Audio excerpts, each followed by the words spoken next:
So with this particular type of U-joint, which is known as SPL series, it goes in it's a little trickier to put in than your standard 1810 style U-joint. So first of all, you want to put your grease nipple to the inside of the drive line as opposed to like this. That way it's just protected a little better.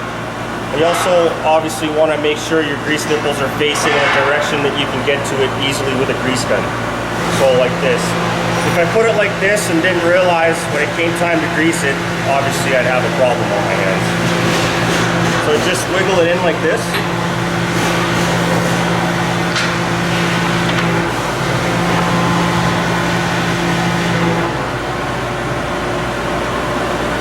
I highly suggest, these caps don't come with grease in them, so I suggest taking a little bit of grease, putting it in each cap,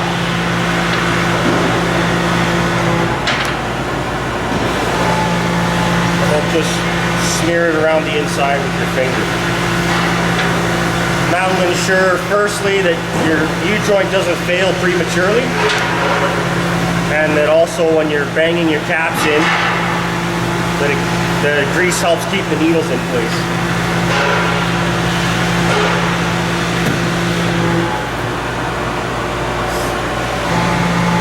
So we're going to take our first cap. You want to suspend the U-joint with your free hand in the yoke. Get your cap started. And then you just want to tap the cap in slowly and carefully with your hammer.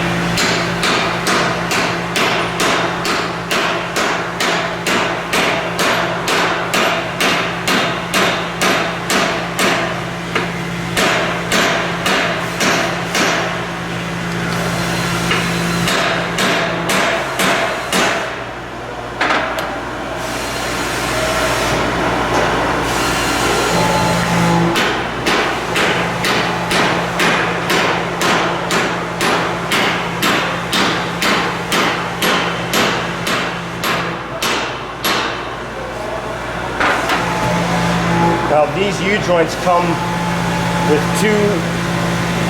they're called installation height tools, and they look like this. And these are used, you can see here the cap is sticking out past the yoke here, it's not flush. So you use these two discs to make sure your U-joint is properly centered. So for example, I have more space on this side than I do on this side. So I need to move my U-joint this way just a little bit. Check it again.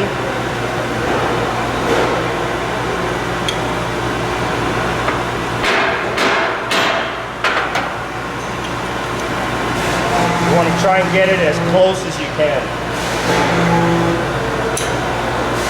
That looks good and feels good.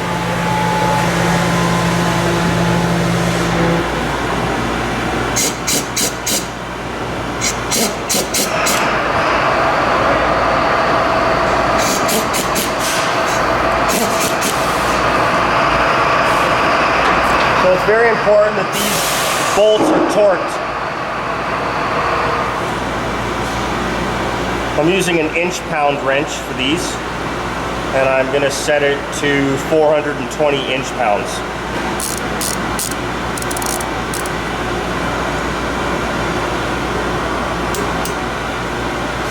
If you don't have an inch-pound wrench and you have a foot-pound wrench, just do the math and figure out what it is in inch pounds.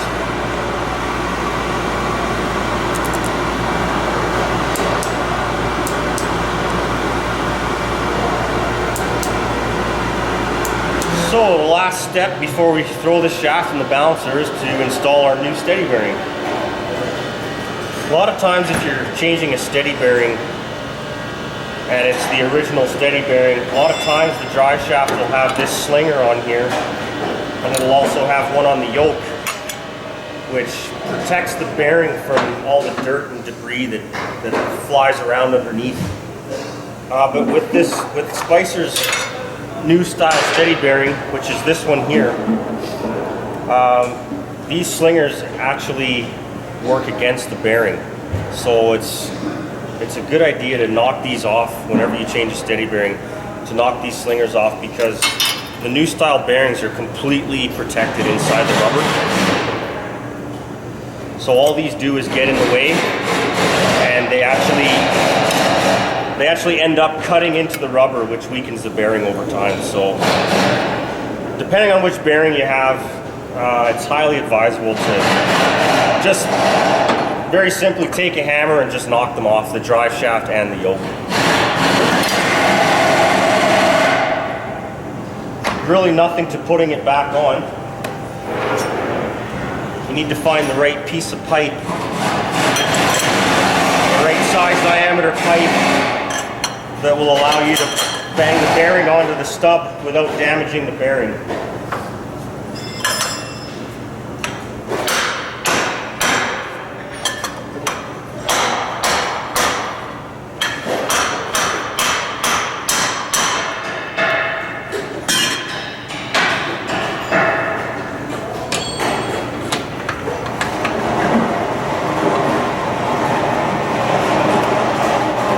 Give it a quick spin, make sure there's nothing. Give it a twist and stuff too, like you did to that other one, just to see the comparison. So as you can see with this new bearing, compared to the other bearing, it's a lot tighter here. Which... That's obvious. I mean, that kind of play, there should be a little bit of give in a steady bearing, but you start getting too much play, you're going to probably run into a vibration problem, which is eventually going to cause problems to your tranny, differential, and a whole bunch of other parts on your truck. So for the price of this bearing, like I said, it's a $55 bearing Canadian, and for the price of it, I think it's well worth. Just change it out for peace of mind. And it's about at this point where I marked my drive shaft comes in handy. If you remember before, I marked my yoke and my drive shaft before I took this yoke off. So now I can put it back on the exact same way that it came off.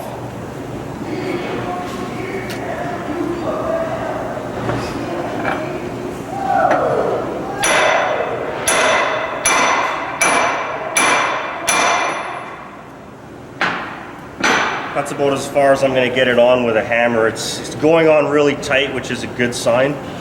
You want these yokes to be pressed on, which is where I'm going to press it on in my balancer now. So the first thing I have to do is put the right yoke on my balancer that is going to mate up with whichever drive shaft I'm going to be putting in the balancer. So that's an SPL 250 drive shaft. So I've got my SPL 250 balancing yoke in here.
So it is a little time consuming and kind of a pain to set up these steady bearing shafts, but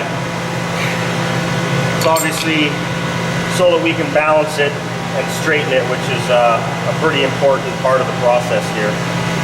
So now we're ready to balance it.